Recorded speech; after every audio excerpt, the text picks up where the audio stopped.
The stagecoach lurched to a halt in the middle of nowhere, and Penelope Garrett knew something was terribly wrong before the driver even shouted down his apology. She pressed her face to the window, her heart hammering against her ribs as dust settled around the wheels.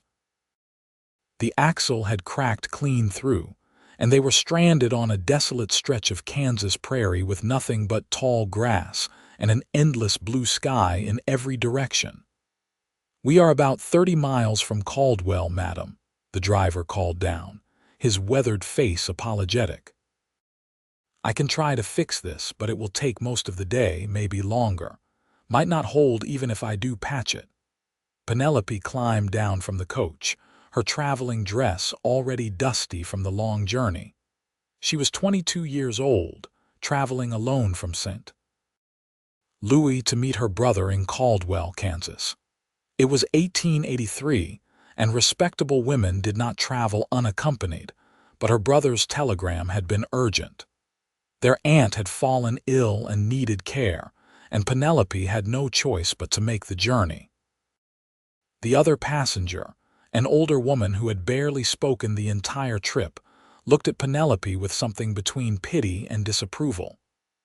"This is what comes of women traveling alone," she muttered, fanning herself against the July heat. Penelope bit back a sharp reply. She had heard enough lectures about propriety to last a lifetime.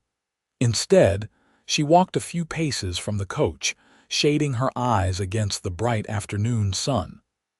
The prairie stretched endlessly in all directions, the grass rippling like water in the steady breeze. It was beautiful and terrifying at the same time. That was when she saw the rider. He was still distant, a dark figure against the horizon, but moving steadily in their direction. Fear prickled along Penelope's spine. Stories of bandits and outlaws were common currency in these parts, and a broken-down stagecoach was an easy target. "Someone is coming," she called to the driver, trying to keep her voice steady. The driver straightened, his hand moving instinctively to the rifle he kept under the seat.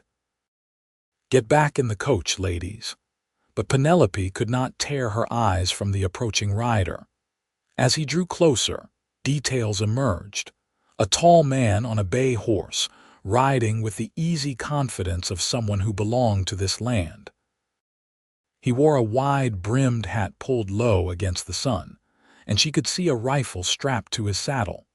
The horse slowed as the rider approached, and Penelope found herself looking up into a sun-weathered face with steady gray eyes. He was perhaps 26 or 27, with dark hair that curled slightly at his collar and a strong jaw shadowed with stubble. There was something reassuring in his bearing, despite her fear. "Trouble." His voice was deep and calm, directed at the driver, but his eyes flickered to Penelope. "Axle broke. Going to take me hours to fix, if I can fix it at all." The rider dismounted smoothly, handing his reins to Penelope before she could protest.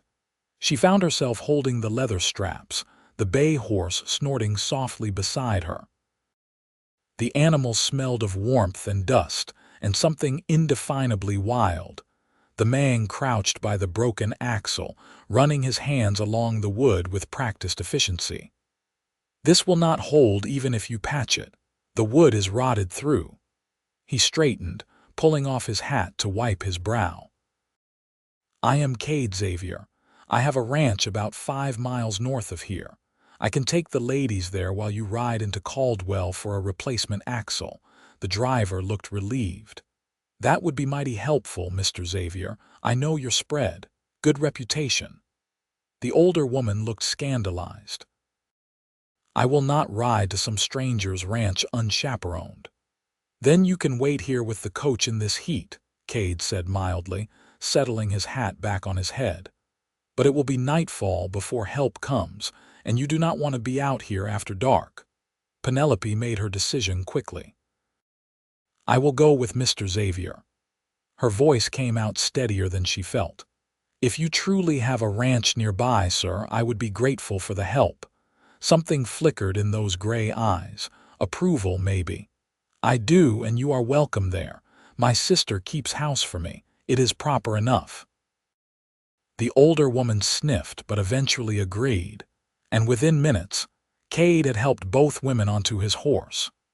It was a tight fit, with Penelope seated in front of him and the older woman behind, but the bay was strong and took the extra weight without complaint. The driver would stay with the coach and their belongings. "Hold on," Cade said quietly near Penelope's ear, and then they were moving. She had never been this close to a man before, not counting family.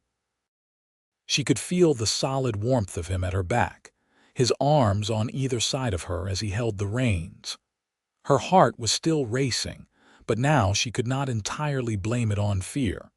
They rode in silence across the prairie, the grass whispering around them.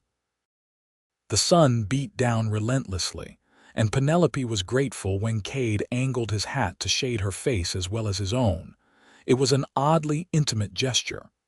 "You are traveling to Caldwell?" he asked after a while, his voice rumbling against her back. "Yes, my brother lives there. Our aunt is ill." "Jacob Garrett," Penelope twisted slightly to look at him in surprise. "You know my brother.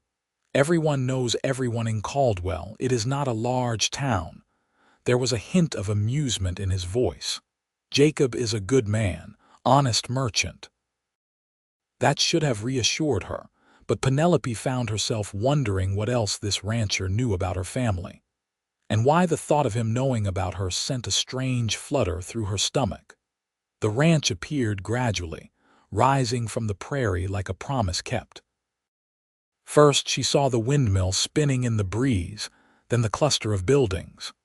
A sturdy two-story house with a wide porch, a large barn, corrals with horses, and several outbuildings. It was more prosperous than she had expected, neat and well-maintained. A woman emerged from the house as they approached, wiping her hands on her apron. She was younger than Penelope expected, perhaps 24, with the same gray eyes as Cade and light brown hair pulled back in a practical bun. "Cade, what happened?" She hurried forward, concern creasing her features. "Stagecoach broke down on the South Road. This is Miss Garrett and Mrs. Anderson. Ladies, my sister Catherine." Kade Xavier's face cleared into a welcoming smile. "Come inside, please. You must be exhausted from the heat." She helped the older woman down first, then reached up to assist Penelope. "Thank you for your kindness," Penelope said as her feet touched solid ground. Her legs were stiff from the ride, and she stumbled slightly. Cade's hand steadied her elbow, firm and warm even through her sleeve. "Can you manage?" His voice was low, meant only for her. She looked up at him, really looked at him for the first time. In the clearer light of his ranch yard, she could see the laugh lines around his eyes, the slight crook in his nose that suggested it had been broken at some point, the surprising gentleness in his expression despite his rugged appearance. Something in her chest tightened. "Yes, thank you." He held her gaze for a moment longer, then released her arm and turned to tend to his horse. Catherine ushered them into a parlor that was surprisingly refined, with lace curtains and a polished wooden floor. A piano stood in one corner, and books lined a shelf on the far wall. This was no rough bachelor dwelling. "Please, sit down. I will bring you some cold water and something to eat." Catherine disappeared into what must be the kitchen. The older woman, Mrs. Anderson, settled into a chair with a grateful sigh. Penelope moved to the window, looking out at the prairie that stretched beyond the ranch. She could see Cade in the yard, unsaddling his horse with efficient movements. He glanced toward the house, and even from this distance she felt the weight of his gaze. "You should be careful, girl, Mrs. Anderson said suddenly, her voice sharp. "A man like that living out here taking in strange women, it is not proper." "His sister is here," Penelope replied, though she understood the warning. Nice young women did not end up alone with handsome ranchers, no matter how respectable the circumstances. "And he helped us." We would still be stranded otherwise. Help can come with a price." Before Penelope could respond, Catherine returned with a tray of water and fresh bread with butter and preserves. "I sent one of our ranch hands to Caldwell to bring your brother, Miss Garrett. He should be here within a few hours. In the meantime, please make yourselves comfortable." "You are very kind," Penelope said gratefully. She accepted the water and drank deeply, not realizing how thirsty she had been until the cool liquid touched her lips. Catherine smiled. "It is good to have other women here. It gets lonely sometimes with just my brother and the ranch hands." She sat down on the sofa beside Penelope. "Kade said you are Jacob Garrett's sister. He speaks very highly of you. You know my brother. Kade does business with him regularly. Jacob buys cattle from us to sell to the eastern markets. Your brother has been worried about you making this journey alone." Guilt twisted in Penelope's stomach. Jacob had wanted to come fetch her himself, but she had insisted she could manage the journey alone. She was trying to prove something, she supposed, that she was capable, independent. Not just another helpless woman waiting for a man to direct her life. "I did not mean to worry him. I am sure he will just be relieved to see you safely arrived." Catherine glanced toward the window where her brother was visible. "Kade has that effect on people. He makes them feel safe." It was true, Penelope realized. Despite her initial fear, despite Mrs. Anderson's warnings, she did feel safe here. Safer than she had felt on the stagecoach, safer than she had felt in weeks of planning this journey. The afternoon passed slowly. Catherine showed them upstairs to a guest room where they could freshen up. Penelope washed her face and hands in the basin provided, studying her reflection in the small mirror. Her dark hair had come loose from its pins, curling wildly around her face in the humidity.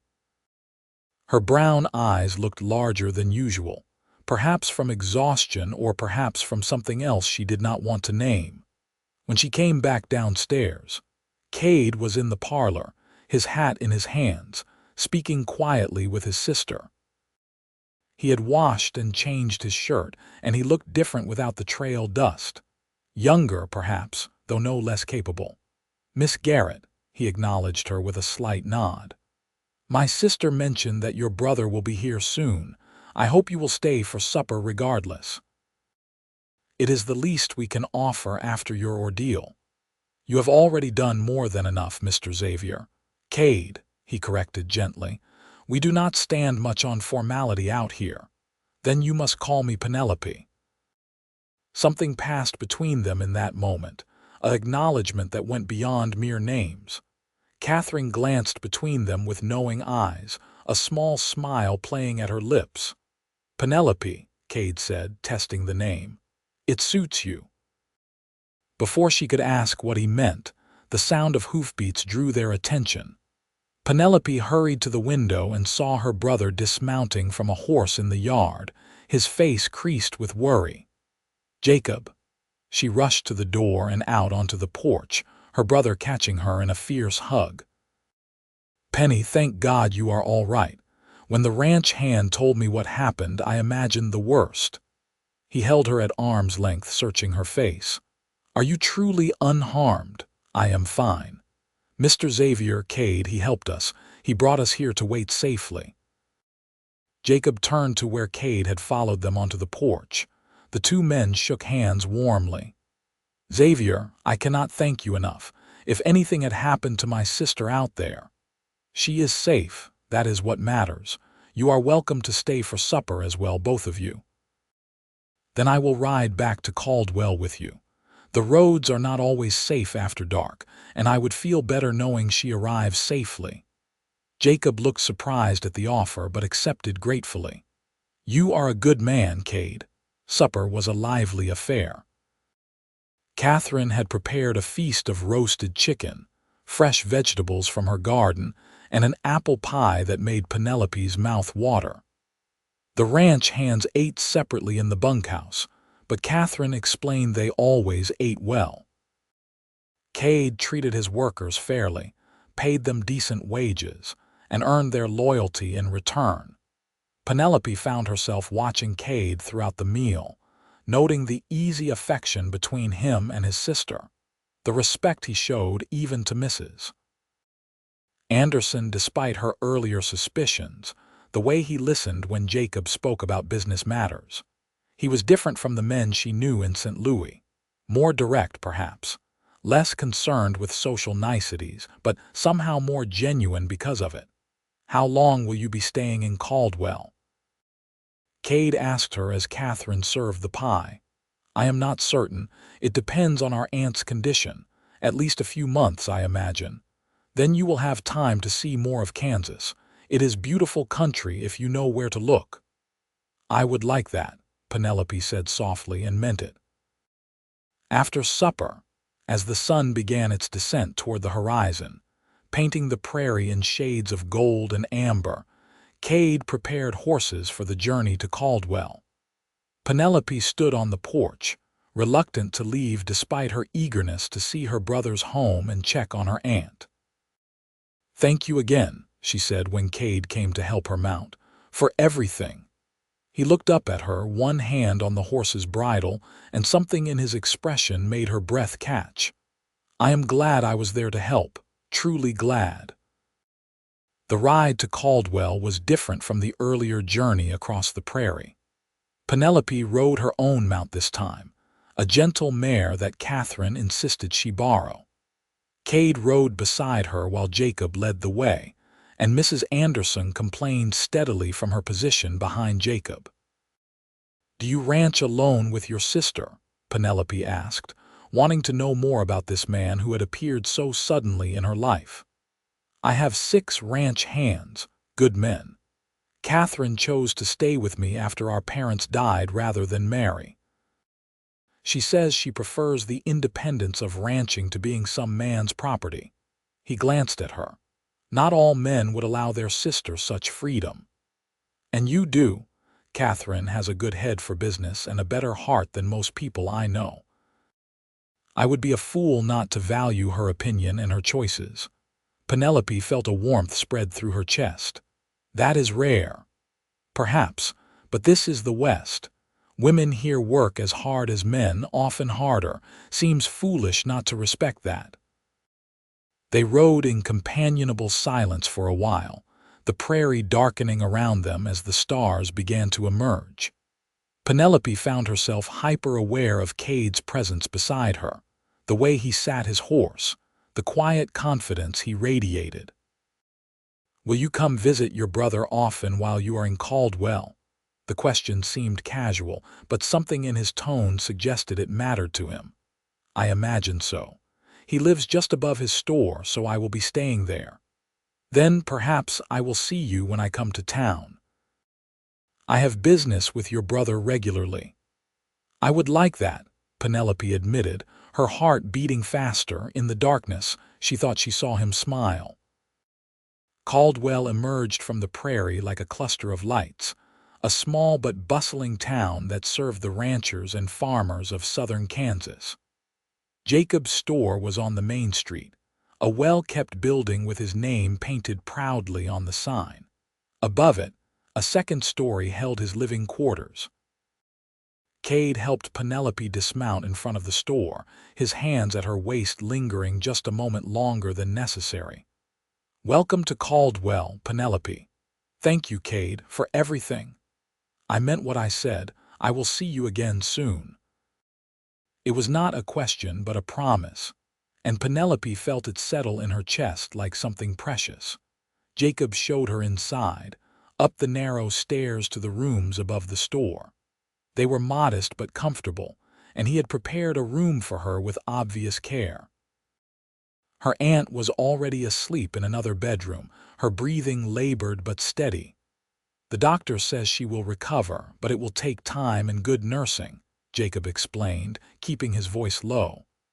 "I am glad you are here, Penny. I could not care for her properly and run the store." "Of course. That is what family does."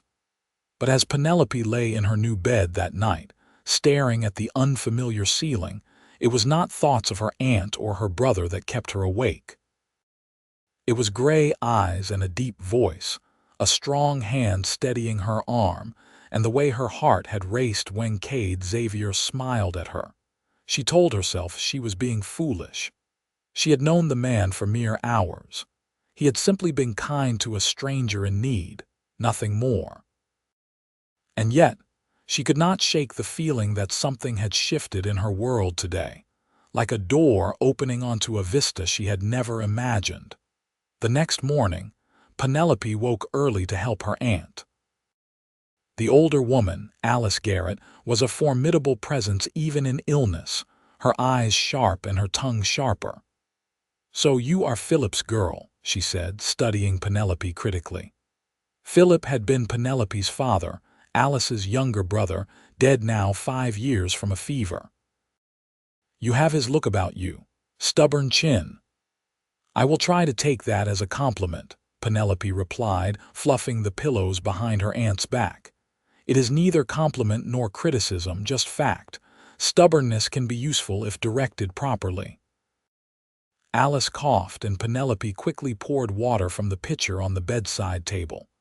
"Now, what is this I hear about you arriving on some rancher's horse?" The stagecoach broke down. "Mr. Xavier was kind enough to help." "Kade Xavier?" Something flickered in Alice's expression. "Good man. Good family. His father was honest in his dealings, a rare thing. The son has the same reputation. You know him. Everyone knows everyone in Caldwell, child, and the Xavier Ranch is one of the most prosperous in the county. Kade built it up himself after his father died, kept it going through drought and harsh winters. A man like that is worth knowing." Penelope felt her cheeks warm and busied herself straightening the bed covers. Her aunt's knowing chuckle told her the gesture had not gone unnoticed. The days that followed fell into a pattern. Penelope spent her mornings caring for her aunt, whose health improved gradually under her attentive nursing. Afternoons, she helped Jacob in the store, learning the business and meeting the townspeople. Caldwell was smaller than St. Louis but vibrant, full of characters and stories. And through it all, she found herself watching for a tall figure on a bay horse. Kade did not come to town for nearly a week, and Penelope told herself firmly that she was not disappointed. She hardly knew the man, after all. Yet when the bell above the store door finally chimed and she looked up to see him entering, his hat in his hands, her heart leapt in a way that made a mockery of her self-deception. "Jacob," Kade greeted her brother with a handshake. "I need to order supplies. And I wanted to check on your aunt's health. She is much improved, thank you for asking. Penelope has been a godsend in caring for her." Jacob glanced between them with an expression Penelope could not quite read. "Penny, could you help Mr. Xavier with his order? I need to check the inventory in the back." It was a transparent excuse, and they all knew it. Kade's lips twitched with suppressed amusement as Jacob disappeared into the storage room. "Your brother is not subtle," Kade observed. "No, he is not." Penelope smoothed her skirt, suddenly nervous. "What supplies do you need?" They went through the list, Penelope making notes of items to be delivered to the ranch. It was mundane work, but she was intensely aware of Kade's presence, the way his fingers brushed hers when he handed her the list, the warmth in his eyes when he looked at her. "I wondered," he said when the list was complete, "if you might like to come out to the ranch again. Catherine mentioned she would enjoy the company, and I thought you might like to see the prairie in better circumstances. Your brother and aunt would be welcome too, of course." "I would like that very much." "Sunday, then. I will come fetch you after church," Penelope agreed, her pulse racing. It was a proper invitation with her family included, but it felt like something more, something that made her both nervous and excited in equal measure. Sunday arrived with a bright blue sky and a cool morning breeze that promised a pleasant day. Penelope took extra care with her appearance, choosing her best day dress in a deep blue that Catherine had once complimented. She told herself she was not trying to impress anyone, but her reflection's knowing smile suggested otherwise. The church service was simple and heartfelt, the small congregation singing hymns with enthusiasm if not always perfect pitch. Penelope noticed Kade and Catherine sitting across the aisle, Kade's deep voice carrying confidently through the old hymns. He caught her eye once and smiled, and she felt warmth flood through her. After the service, Jacob helped their aunt into the wagon Kade had brought. Alice was well enough now for short outings, and she seemed pleased by the invitation, though she maintained her usual stern expression. "It has been too long since I visited the Xavier ranch," she said as they set out. "Your father had a good operation there, Kade. I am glad to see you have maintained it." "I have tried, madam. The land rewards hard work and respect." The ride to the ranch gave Penelope a chance to see the prairie in daylight without fear clouding her vision. It truly was beautiful, she realized. The grass rippled like a living thing, dotted with wildflowers in yellow and purple. Birds wheeled overhead, their calls clear in the clean air. The sky seemed impossibly vast, a dome of blue that made her feel both insignificant and somehow more alive. At the ranch, Catherine welcomed them warmly. She had prepared a picnic, and they spread blankets under the shade of a large cottonwood tree near the house. It was pleasant and domestic, the conversation flowing easily between them. Penelope found herself watching Kade as he spoke with Jacob about cattle prices and market conditions. He was patient and thorough in his explanations, treating her brother as an equal partner in their business dealings. When the conversation turned to lighter topics, Kade's dry humor emerged, making even Alice laugh. "Would you like to see the horses?" Kade asked Penelope after they had eaten. "We have some new foals I think you would enjoy." They walked together to the corrals, leaving the others to their conversation.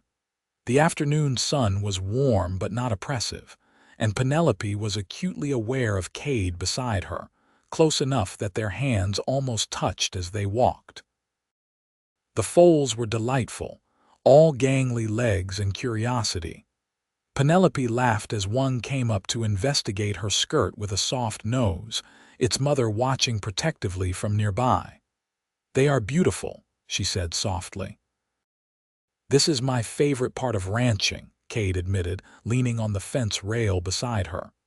"Seeing new life, watching things grow, it feels like being part of something larger than myself.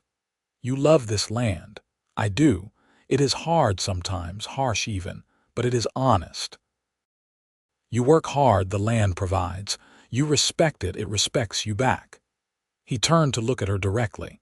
"Does that sound foolish?" "No," Penelope said quietly. "It sounds like finding where you belong." Something shifted in his expression, grew more intense. "And where do you belong, Penelope?" It was a loaded question, heavy with implications. She met his gaze steadily, her heart pounding. "I am not certain yet, but I think I am beginning to understand that it might not be where I always assumed." They stood there for a long moment, the world narrowing to just the two of them. Then Catherine's call broke the spell, summoning them back for dessert. As the afternoon wore on, Penelope felt herself relaxing more fully than she had in months. There was something about this place, these people, that felt right in a way she had never experienced. When it came time to leave, she found herself genuinely reluctant. "Thank you for a wonderful day," she told Catherine, embracing the other woman warmly. "You are welcome here anytime," Catherine replied with a meaningful look. "Truly, anytime." Kade helped her into the wagon, his hand lingering on hers. "I will be in town again on Wednesday. Perhaps I could call on you properly." Penelope's breath caught. A proper call meant courtship, intentions declared. It was a significant step. "I would like that." His smile was brilliant, transforming his usually serious face. Until Wednesday then. On the ride back to Caldwell, Alice studied Penelope with sharp eyes. That young man is interested in you. Aunt Alice, Jacob started to protest, but the older woman waved him off. I may be old, but I am not blind, and you could do far worse, child. Kade Xavier is a good man from a good family. He has prospects and a good reputation, not to mention he is easy on the eyes. Penelope felt her cheeks flame. It is too soon to speak of such things. I hardly know him. Then get to know him, but do not be foolish enough to dismiss him out of hand simply because he is not what you expected. Alice settled back against the wagon seat. Sometimes the best things in life are the ones we never saw coming. Wednesday arrived with agonizing slowness.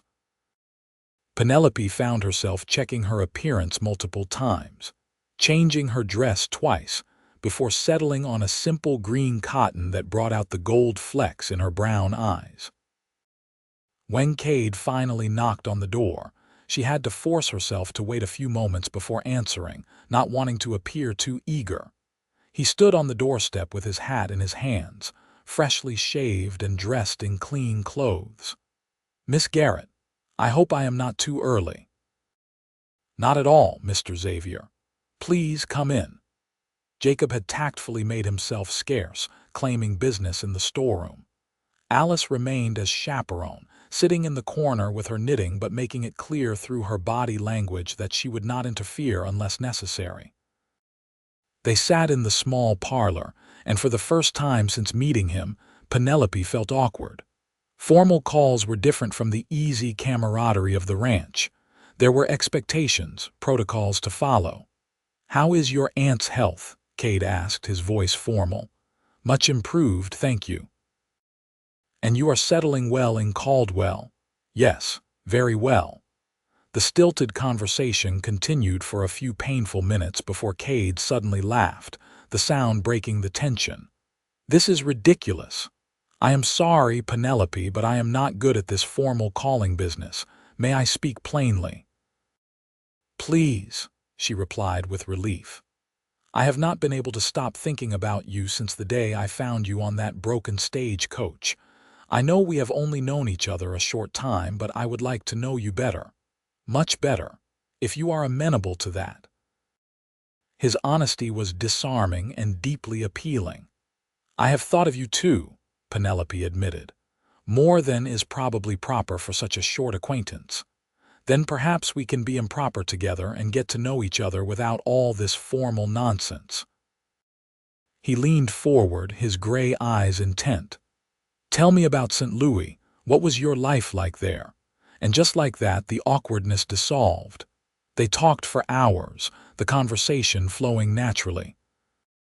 Penelope told him about her work at a school for poor children, her love of reading, her frustration with the limitations placed on women in proper society.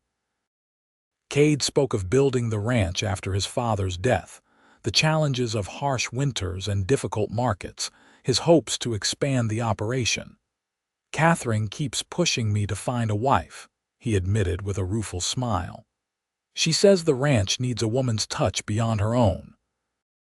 But I never met anyone who seemed to fit, who understood what this life means." "And what does it mean?" Penelope asked softly. "Freedom, I suppose. Hard work, yes, but on my own terms. Building something that matters, something that will last." He met her eyes. "It means being honest about what you want and not apologizing for it. I think I would like that kind of freedom. Would you?" His question was serious now, weighted with implications. "Life out here is not easy, Penelope.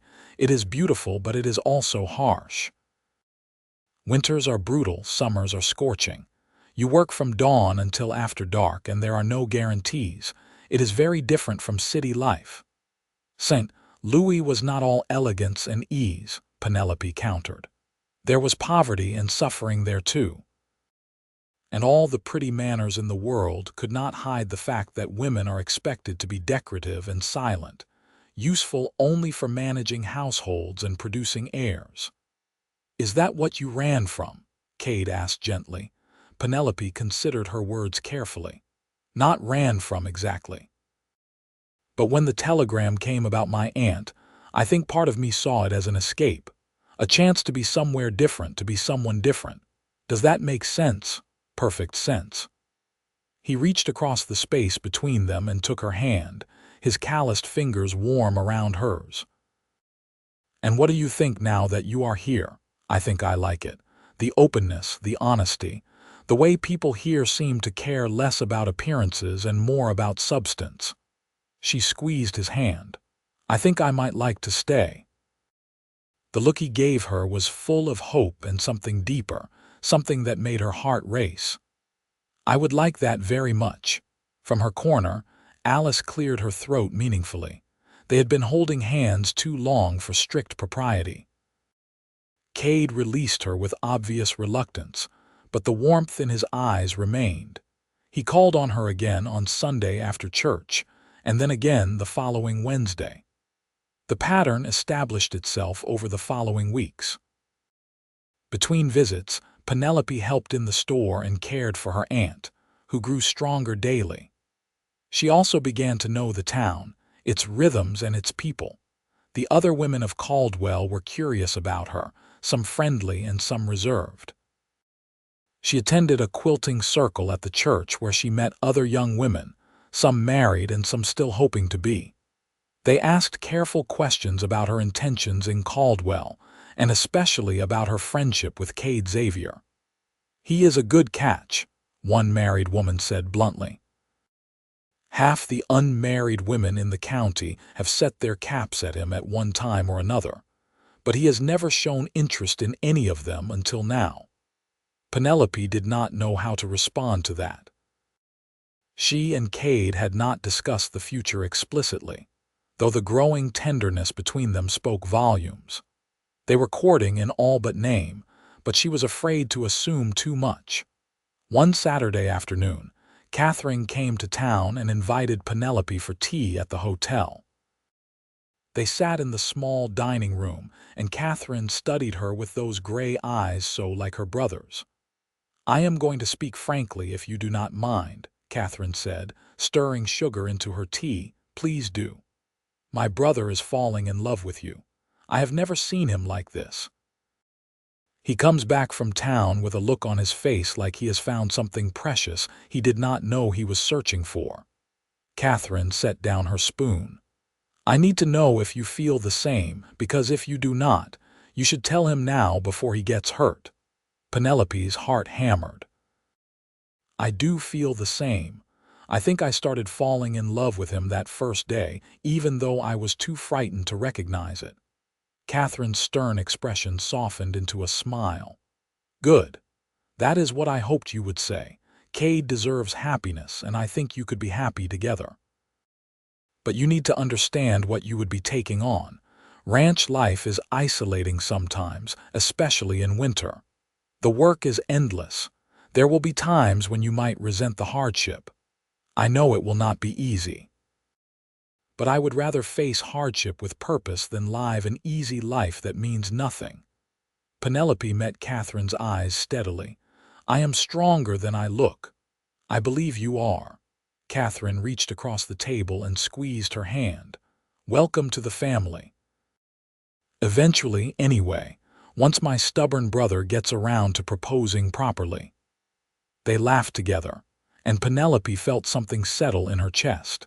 She had found not just a man to love, but a sister, a place, a future that felt right in ways she had never imagined. That evening, Kade came to call again. Jacob had gone to a town council meeting, and Alice had retired early, leaving them with only the thinnest veneer of propriety. They sat on the small balcony outside the parlor, watching the sunset paint Caldwell's dusty street in shades of gold. "I spoke with Catherine today," Penelope said softly. "Did you? What did my meddling sister have to say? That you are falling in love with me?" Kade went very still beside her. She had no right to speak for me. Penelope's heart sank. "Oh, I am sorry, I thought." "No." His hand caught hers, gripping tightly. "No, I am sorry. I meant that she had no right because I wanted to tell you myself in my own time and my own words. He turned to face her fully. I am in love with you, Penelope. I think I have been since the moment I saw you standing by that broken stagecoach, trying to be brave when you were terrified. I love your strength and your honesty and the way you laugh at my terrible jokes. I love how you care for your aunt and help your brother and talk to Catherine like a real person instead of just some rancher's spinster sister. Tears pricked Penelope's eyes. I love you too. I was afraid to say it, afraid it was too soon or I was being foolish, but I do. I love you, Kade. He kissed her then, soft and sweet, his hand cupping her cheek with infinite gentleness. It was Penelope's first kiss, and it felt like coming home and setting out on an adventure all at once. When they finally pulled apart, both breathing hard, Kade rested his forehead against hers. Marry me. I know it is fast, but I have never been more certain of anything. Marry me, Penelope. Come to the ranch and build a life with me. Yes, she whispered. Yes, absolutely yes. They kissed again, longer this time, and Penelope felt joy bubble up inside her like champagne. She was 22 years old, in love with a rancher in Kansas, and it was absolutely nothing like the life she had imagined for herself. It was so much better. They were married 6 weeks later in the Caldwell church. Alice had recovered enough to attend, though she still tired easily. Jacob walked Penelope down the aisle, his eyes suspiciously bright. Catherine stood as her attendant, and one of Kade's ranch hands served as his best man. It was a simple ceremony, but Penelope would not have changed a thing. She wore a cream-colored dress that Catherine had helped her sew, with wildflowers in her hair that Kade had picked that morning. When he said his vows, his voice was steady and sure, his eyes never leaving hers.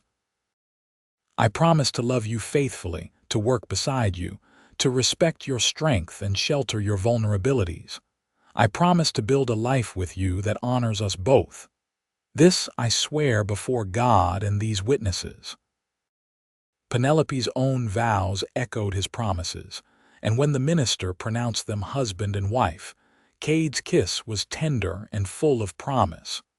The whole town turned out for the reception at the hotel. There was music and dancing and more food than seemed possible. Penelope danced with her new husband, with her brother, even with some of the ranch hands who were surprisingly light on their feet. "Are you happy?" Kade asked as they swayed together to a fiddle tune. "Deliriously," she replied honestly, "though I am a bit nervous about what comes next." He pulled her closer, his breath warm against her ear. "I promise to be patient. We have all the time in the world." They spent their wedding night at the ranch, in the bedroom that had been Kade's but was now theirs. He was indeed patient, gentle and careful with her inexperience. And when he made love to her for the first time, it was with a tenderness that made tears slide down her temples. "I love you," he whispered against her skin. "My brave, beautiful wife." Life on the ranch was indeed hard work, just as Catherine had warned. Penelope woke before dawn to help prepare breakfast for the ranch hands. She learned to churn butter, to preserve vegetables, to mend clothes and saddles with equal efficiency. Her hands, once soft and pale, became calloused and tanned. But she also learned to ride, really ride, galloping across the prairie with the wind in her hair and Kade laughing beside her. She learned the satisfaction of a job well done, of seeing tangible results from her labor. She learned the deep contentment of falling into bed exhausted beside a man who loved her, who valued her partnership as much as her affection. Catherine remained at the ranch for a year after the wedding, but eventually she announced plans to move to Caldwell and open a dressmaking shop. "It is time I built my own life," she said firmly, though her eyes were soft when she looked at Penelope and Kade together. "You two need privacy, and I need my own adventure." With Catherine gone, the ranch felt different, More isolated, yes, but also more fully theirs. Penelope took over the household management completely, and she found she had a knack for it. She began keeping careful records of expenses and income, spotting patterns that even Kade had missed. Together, they made decisions about the ranch's future, true partners in every sense. The first winter was brutal. Snow piled up past the windows, and the wind howled like a living thing. Cattle died despite their best efforts, and Penelope learned what it meant to mourn an animal that represented significant investment. But they survived, huddled together through the long dark nights, and when spring finally came, it felt like a resurrection. In the second year of their marriage, Penelope discovered she was pregnant. She told Kade one evening as they sat on the porch watching the sunset, as had become their habit. "I have news," she said, taking his hand and placing it on her still flat stomach. "We are going to have a baby." The look on his face was everything she could have hoped for, wonder and joy and a touch of terror all mixed together. "Truly, truly. In about 6 months, if I have calculated correctly." He kissed her with such enthusiasm that they both nearly tumbled off the porch steps, laughing. "A baby, our baby. Oh God, Penelope, I am going to be a father." "You are going to be wonderful at it," she assured him. The pregnancy progressed smoothly, though Penelope found the summer heat oppressive in her condition. The ranch hands tiptoed around her as if she might break, which she found both amusing and frustrating. Kade became almost comically protective, trying to prevent her from doing any heavy work. "I am pregnant, not made of glass," she reminded him more than once. "I know, but I cannot help worrying. You are carrying the most precious thing in the world." Their son was born on a cold February night in 1885. The doctor barely made it from town in time, and Catherine stayed with Penelope through the long labor, holding her hand and encouraging her through each contraction. "You are doing wonderfully," Catherine kept saying. "Just a bit more, Penny. You are so strong." When the baby finally emerged, his first cry was the most beautiful sound Penelope had ever heard. Kade was allowed in then, his face pale but eager. He took his son in his arms with infinite care, tears streaming unashamedly down his face. "He is perfect," Kade whispered. "You are perfect." "Thank you, Penelope. Thank you for him, for this, for everything." They named him Thomas Philip Xavier, after both their fathers. Tommy was a healthy baby with his mother's dark hair and his father's gray eyes. Penelope had never known it was possible to love someone so fiercely, so completely. Life with an infant on a working ranch was chaotic. Penelope learned to nurse Tommy while simultaneously managing household tasks, to carry him in a sling while she worked in the garden, to function on minimal sleep. Kade was a devoted father, taking Tommy for long rides even when he was tiny, talking to him about the ranch and the cattle and everything they would do together. "You are going to spoil him terribly," Penelope observed one evening, watching Kade rock the baby to sleep.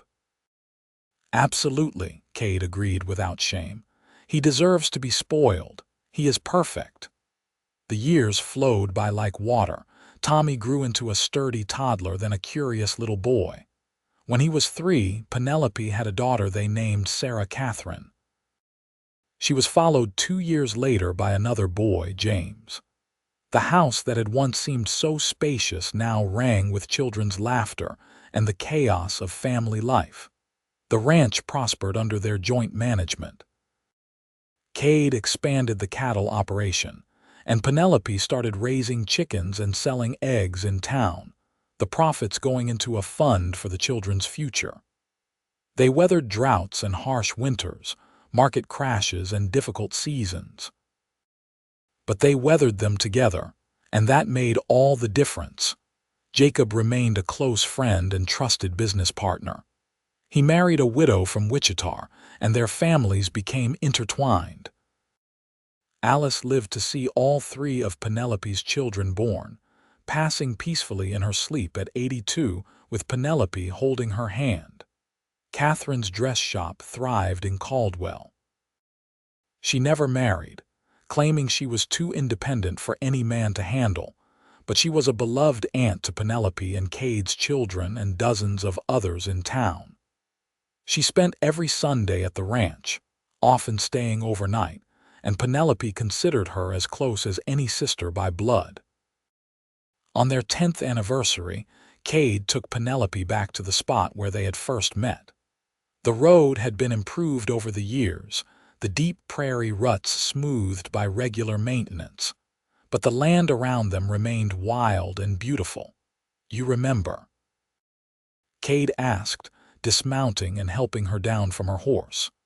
"You were standing right here, trying to be brave and probably cursing every man who ever lived." Penelope laughed. "I was terrified, and then you rode up, and I could not decide if you were my salvation or another danger to worry about.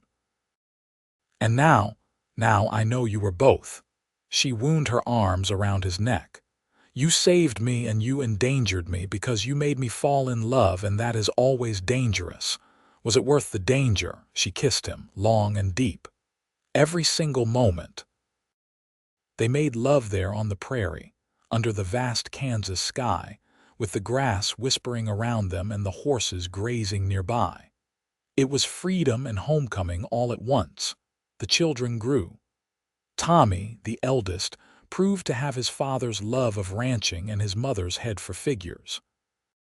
He started helping seriously with the ranch work when he was 14, and by 18, he was Kade's right hand in managing the operation. Sarah inherited Catherine's fierce independence and sharp tongue, along with Penelope's compassion. James was the dreamer, always with his nose in a book, talking about college back east. "Let him go if he wants to," Penelope said when Kade worried about James's future. "Not everyone is meant for ranch life. The important thing is that we raised him to follow his dreams, wherever they lead." "When did you get so wise?" Kade asked, pulling her into his arms. "I have been wise all along. You just did not notice."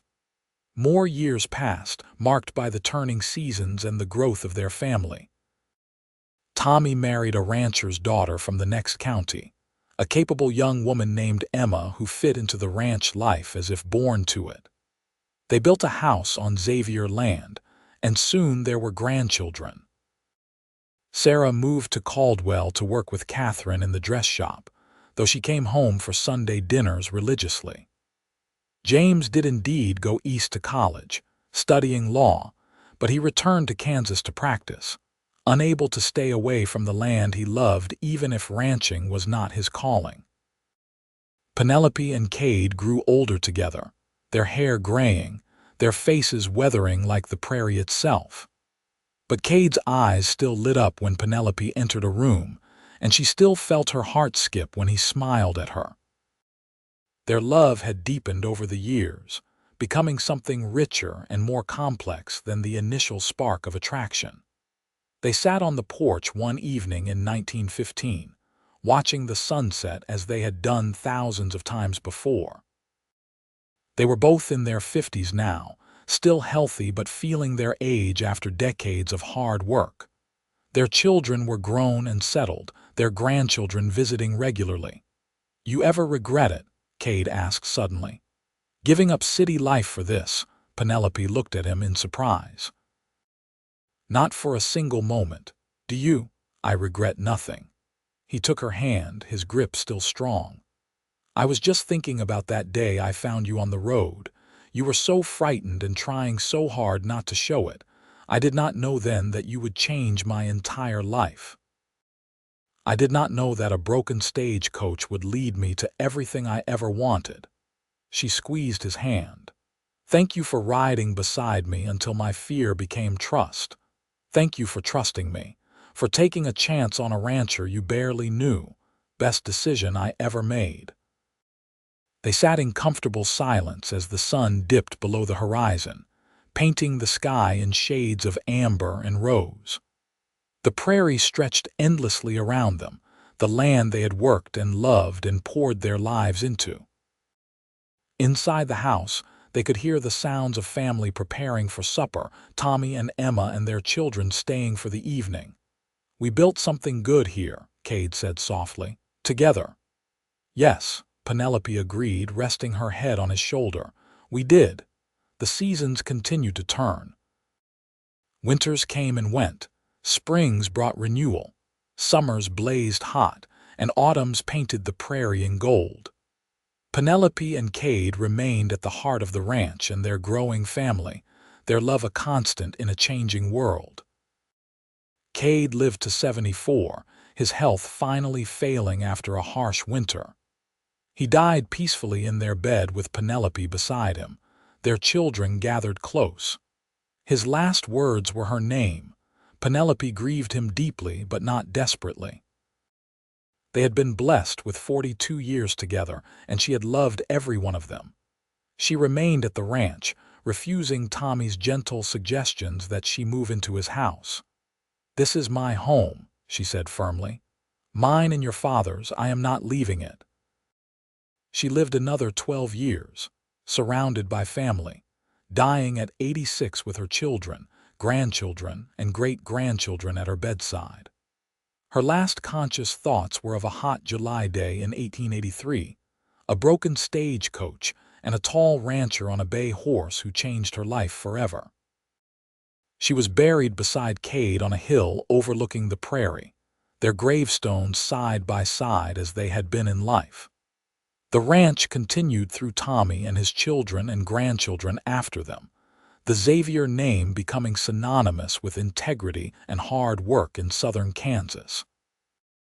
And sometimes, on warm summer evenings, when the light was just right and the prairie grass whispered in the wind, people claimed you could see two figures riding together across the land they loved, their laughter carried on the breeze like a benediction. It was a story told around dinner tables and at family gatherings, the tale of how Penelope Garrett came to Kansas alone and afraid, and how a rancher named Kade Xavier rode beside her until fear became trust, and trust became the deepest, truest love either of them had ever known. It was a reminder that sometimes the best adventures begin with broken stage coaches and unexpected kindness, and that the strongest foundations are built on partnership, respect, and the courage to choose love even when the future is uncertain. Their great-great-grandchildren still lived on the land Kade and Penelope had built together, still told their story, still honored the legacy of courage and love they left behind. And in the telling and retelling, the story remained fresh, a testament to the enduring power of two people who found each other against all odds and built something beautiful together on the Kansas prairie. The Xavier Ranch stood as a monument to their love, its fields and fences marking the landscape not just with property lines but with memories of laughter and hard work, of children raised and dreams fulfilled, of a partnership that weathered every storm life threw at it. And on quiet evenings, when the sun painted the sky in gold and amber, you could almost hear the echo of Penelope's laughter and Kade's deep voice, forever intertwined with the land they loved.